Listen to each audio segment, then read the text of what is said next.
So, for anyone who's unaware of who you are and what you do, I guess, do you want to just start all the way back at the start? That seems like the best place to go. Yeah, it's really a common question I get, how did I get started in this Mm, space? Because I think definitely the stories that people have now about how, their first, usage of open source software or Linux mm. specifically is very different than mine. So I enjoy sharing that. So I will say back in the 90s, so I was in high school in the Mm. early 90s and was definitely interested in computers. And the computers that were available to me, also I'll say we didn't have a computer at home Mm. until I was in high school, and that was what was common at the time. Was your parent would bring home an old computer from work, so you Mhm. were getting something outdated, but it didn't matter. You had Right. one at home. Most of the modern stuff I was using at the time was at school, and that was dominated by Apple, and Mhm. then IBM later came in and sort of inserted PCs from various generations. So that was my exposure. I had heard of other stuff. I knew that there was large computers. Companies had mainframes, things like that, but I had never seen one or really Right. used it or anything like that.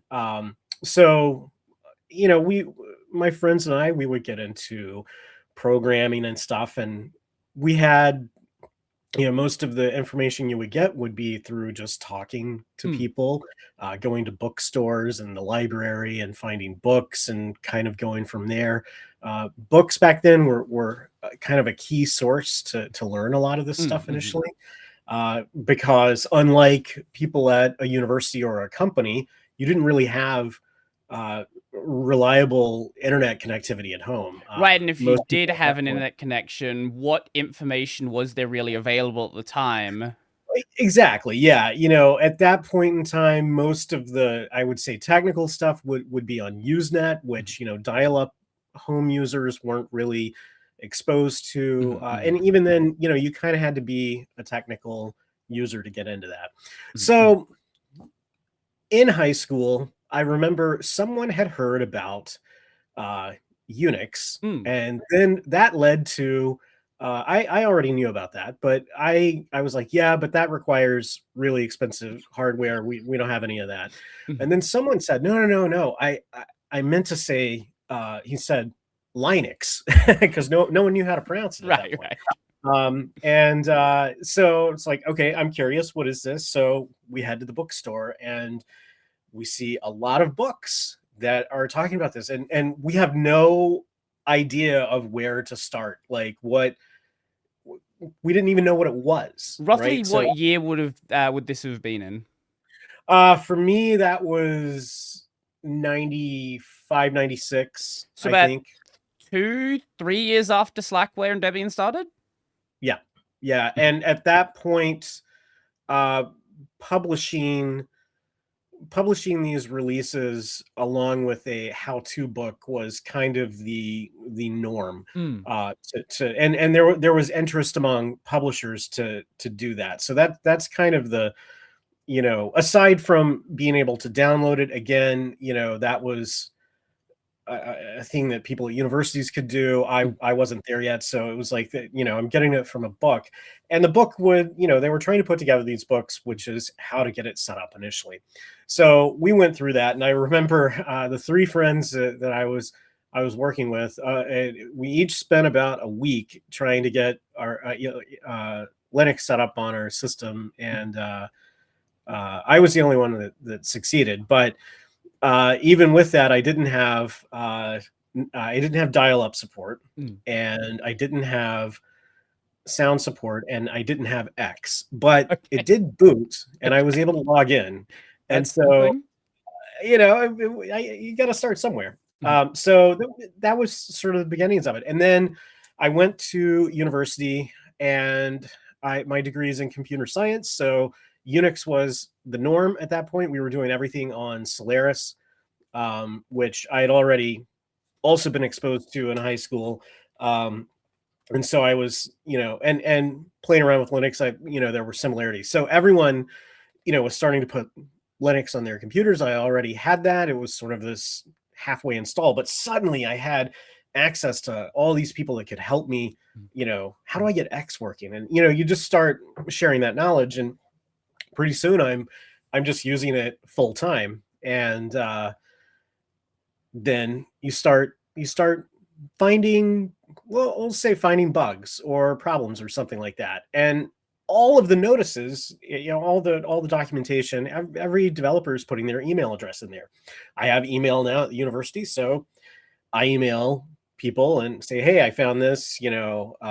Sometimes I would be able to fix it. Other times it would just be, I want to let you know. And that's how I got to first talk with Pat Volkering, and then ended up meeting him in person at a trade show in Chicago. So in the US, they may have been worldwide, but we used to have these trade shows called Comdex, later Comdex Windows World.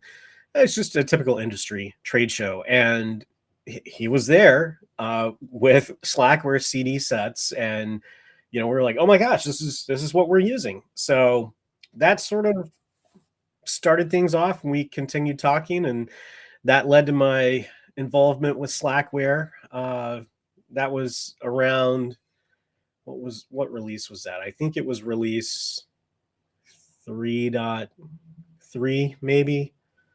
Yeah, according to the wiki page, you were part of the team as of 4. So sometime before that point. Yeah, well, so I was around for 3.6 definitely, and 3.5 and 3.4, but I don't know that I know my name wasn't in the right, yeah, the announced file, but we were helping. I was going to trade shows along with Patrick at that point while I was still in university, and then that led to a job offer from the publisher of Slackware, Walnut Creek CD-ROM.